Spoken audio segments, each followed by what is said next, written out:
रंगीलो मुलुक मेरो, हिमाल फूल कस्तुरी, फूल कवाल निमेल घाम जुनाली रात, आहा ठन्डो छ हो पानी ठन्डी बयार, आहा ठन्डो छ हो पानी ठन्डी बयार। रंगीलो मुलुक मेरो, हिमाल फूल कस्तुरी, फूल कवाल।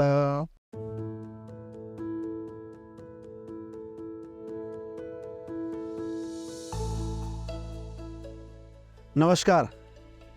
हम इस समय जौहार वैली के दरकोट में हैं और अक्सर लोग ये कहते हैं कि पुरानी जो हमारी संस्कृति है, सभ्यता है, उसको कैसे संजोया जाए, उसे कैसे संरक्षित रखा जाए। ये घर उसका एक खूबसूरत एग्जाम्पल है। आधुनिक तकनीक से बना हुआ है, लेकिन इसमें जो हमारी जो सांस्कृतिक पहचान है वो पूरी तरह से है। ये देखिए, ये खोली और जैसा मुझे बताया गया है ये 100 साल पुराना है। ये जो लकड़ी का स्ट्रक्चर आप देख रहे हैं जो इस घर में लगा हुआ है, बहुत खूबसूरत ये घर है। और इस तरह का संरक्षण की उम्मीद जो है वो एक संस्कृति कर्मी से ही की जा सकती है, एक रंग कर्मी से ही की जा सकती है। तो जल्दी आपकी मुलाकात कराते हैं उनसे।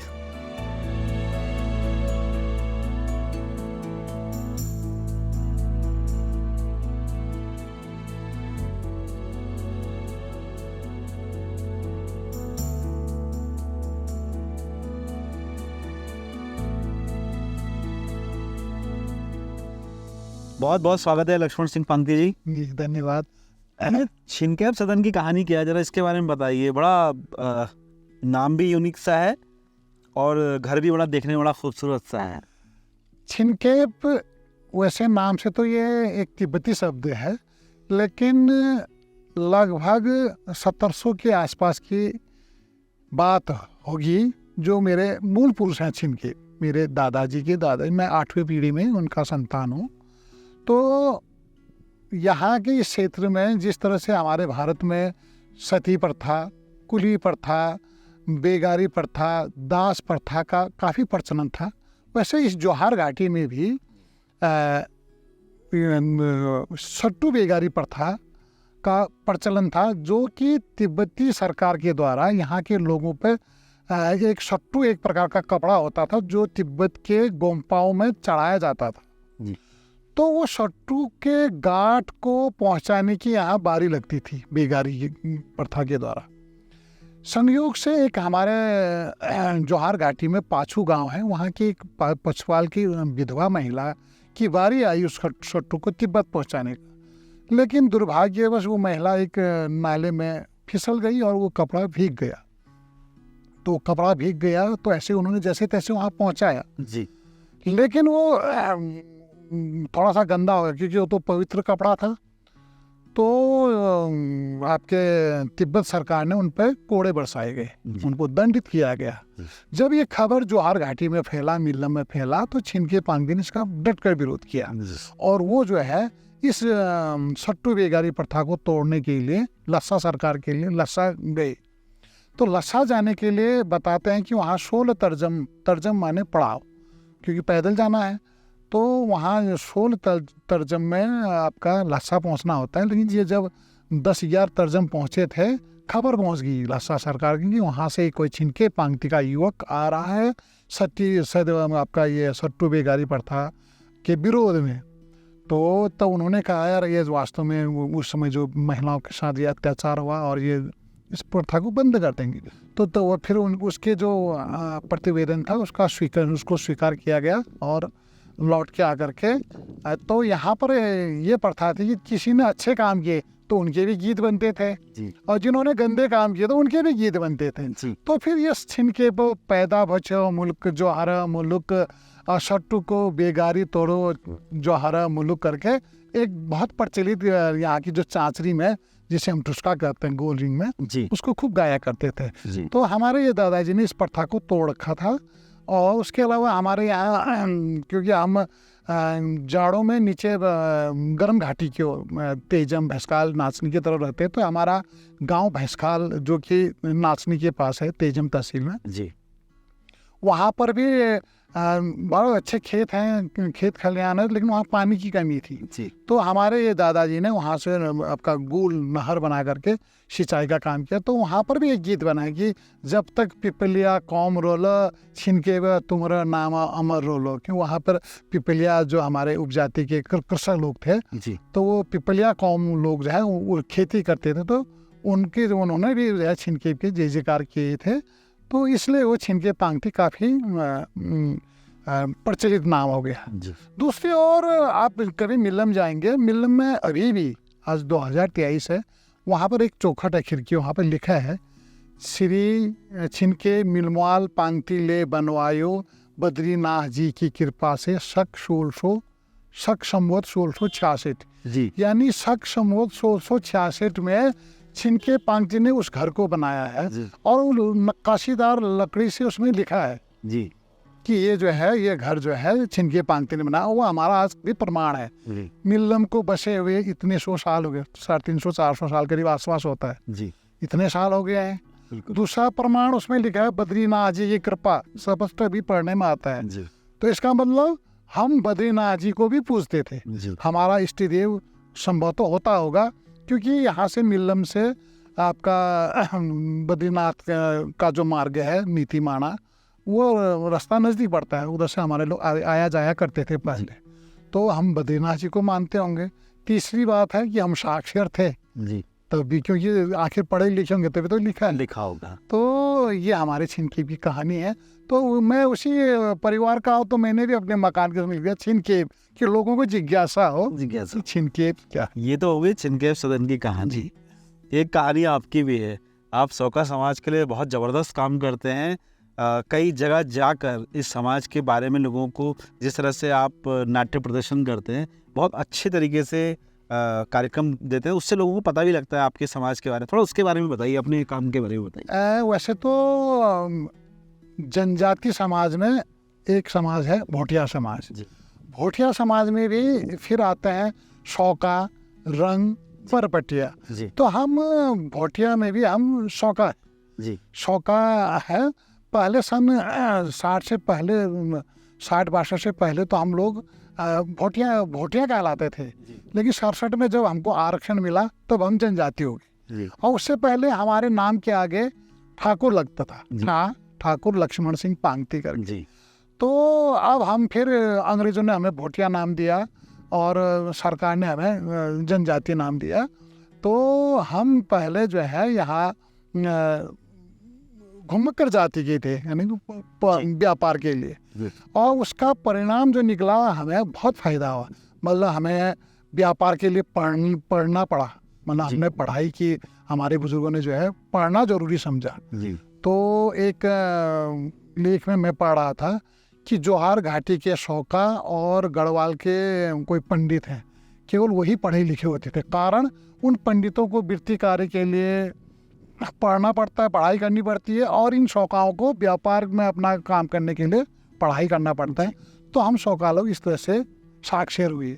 दूसरा, हम यहाँ से पाकिस्तान, अफगानिस्तान, मेरठ या आपका दिल्ली, बुलंदशहर, जहाँ भी वहाँ जाते थे।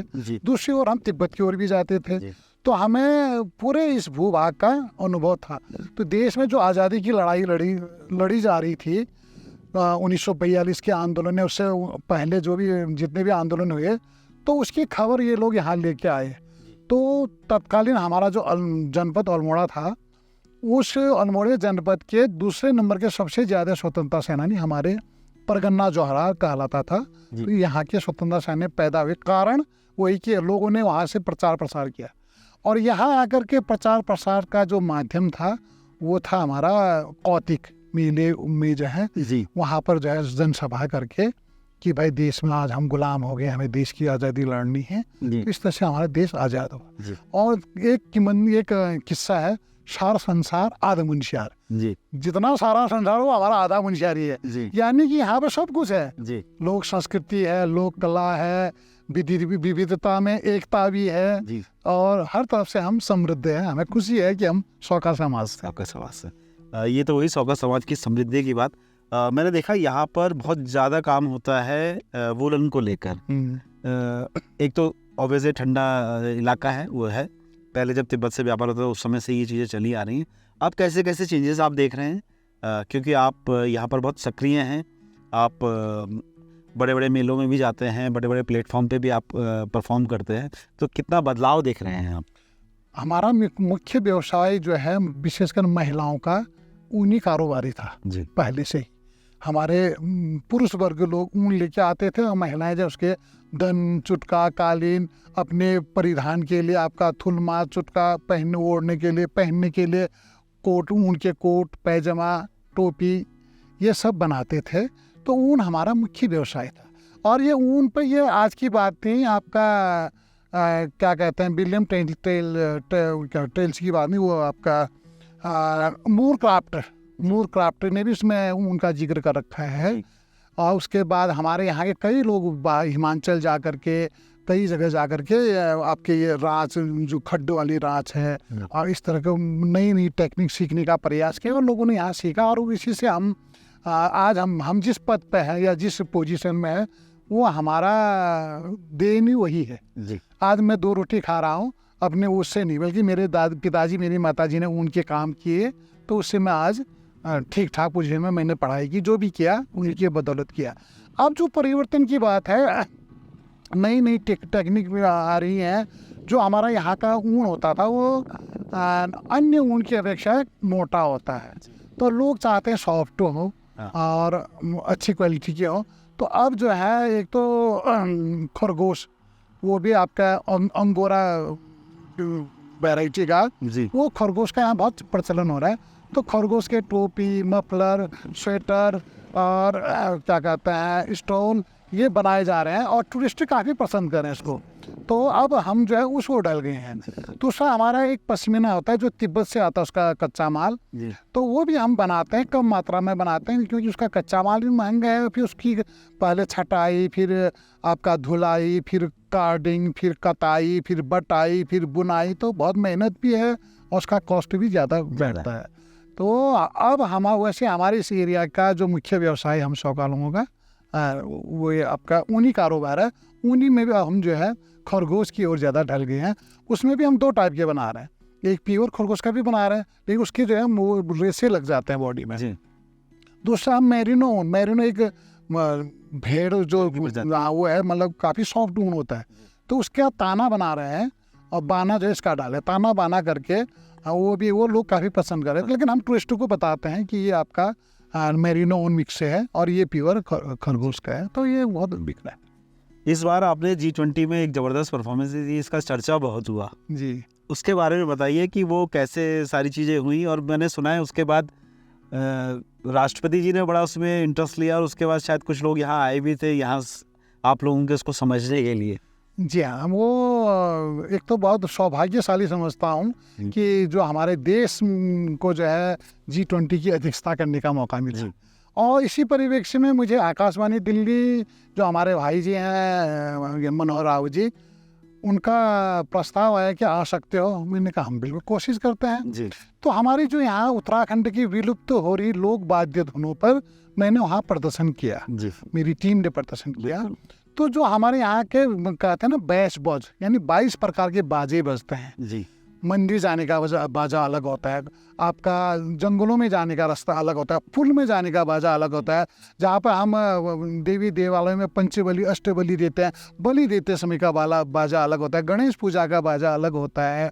तो हमने उस G20 में लोगों को दिखाया कि हमारे यहाँ उत्तराखंड की जो पारंपरिक वाद्य यंत्र है, ढोल, दमाऊ, नगारा, झांझर, भगौर, उसको जो है हम बचाए रखें। और जो ये विलुप्त हो गई धुन है बाजे के, वो हम समाज को दिखाएं, उसको बचाने का प्रयास करें। तो अच्छा लगा हमें इस बार हमें दिल्ली जाने का मौका। और उसका एक टीम भी आई, सुना है यहाँ को। नहीं, उसके बाद जैसे कि हमारे राष्ट्रपति महोदया भी और माननीय प्रधानमंत्री जी भी हमारे क्या कहते हैं सीमांत का जो पहला अंतिम गांव न कहते हुए पहला गांव कह रहे हैं, तो लोगों की अब सोच बदलने लगी। आप पहले गांव में आकर के वहाँ की भौगोलिक, सामाजिक, आर्थिक सब जानना चाह रहे हैं। वो अच्छा लगता है कि अब देश विकास कर रहा है और संस्कृति को बचाने की हर लोग कोशिश कर रहे हैं। आप गाते ही बड़ा अच्छा है, तो मैं चाहता हूँ कि अंत में कुछ 2-4 लाइनें आपके कंठ से आ जाएं। बहुत सुंदर आप गाते हैं। और कुछ जौहार का कहना है। ऐसा है कि हमारे यहाँ सारा संसार एक मंदिर है, मुनस्यार का जो परिकल्पना है, यहाँ सब कुछ है जी तो यहाँ लोकगीत भी है, जी लोक संस्कृति भी है। तो यहाँ के जो कई कलाकार थे, दुर्गेश सिंह बिरजवाल जी थे, मैं उनका जिक्र ही करने वाला था। दुर्गेश सिंह बिरजवाल जी हैं, दुर्गा सिंह पांगती जी थे जी। और नेत्र सिंह लोहान जी। ये 3 लोग ऐसे महान गीतकार रहे जिन्होंने सन 1960 के दशक में, 50-60 के दशक में जी यहाँ पर विकास खंड में एक सांस्कृतिक अधिकारी हुआ करता था जी जिनका नाम था ब्रजेंद्र लाल शाह जी। जी ब्रजेंद्र लाल शाह जी अल्मोड़ा के निवासी थे। उन्होंने जो है यहाँ पर जो है इन लोगों की मदद से यहाँ के सारे लोग दोनों को इकट्ठा करके पहाड़ी रामलीला की रचना की। जी और मैं इस बार जौहार महोत्सव हल्द्वानी में पहाड़ी रामलीला का मंचन सीतारण का हमने किया था। जी और दुर्गेश सिंह लोहान जी यहाँ के प्रकृति चित्रण पर उन्होंने बहुत अच्छे अच्छे गीत गाए हैं। मैं ये गीत आपको सुनाता हूँ। जी। यहाँ की जो बुग्याल है, यहाँ की जो पशु पक्षी है और यहाँ के जो है ठंडी हवा, ठंडो बयार है, उस पर उन्होंने बहुत एक सुंदर गीत बना रखा है।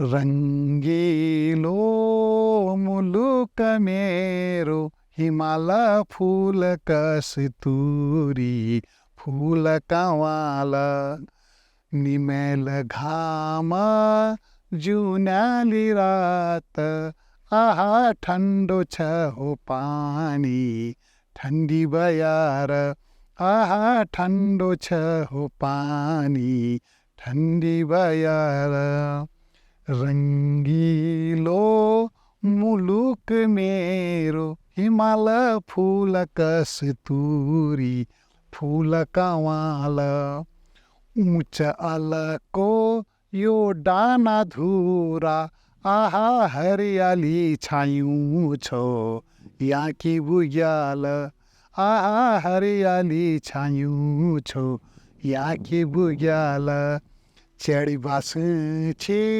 रुणी झुनी लै आहा भुजाने बने माँ डफिया मुनाल आहा भुजाने बने माँ डफिया मुनाल यो भूमि की सेवा करूं लो यो जगह की रक्षा करूं लो आहा ये की रक्षा करीबे होलो निहाल आहा ये की रक्षा करीबे होलो निहाल। क्या बात है। तो ये थे लक्ष्मण सिंह पांगती जी। इस यात्रा में हमने जौहार के बहुत सारे रंगों में से कुछ रंगों को आपके सामने रखने की कोशिश की है। उम्मीद है आपको ये कोशिश और ये बातचीत पसंद आएगी। आगे कुछ ऐसी ही और कहानियाँ। धन्यवाद।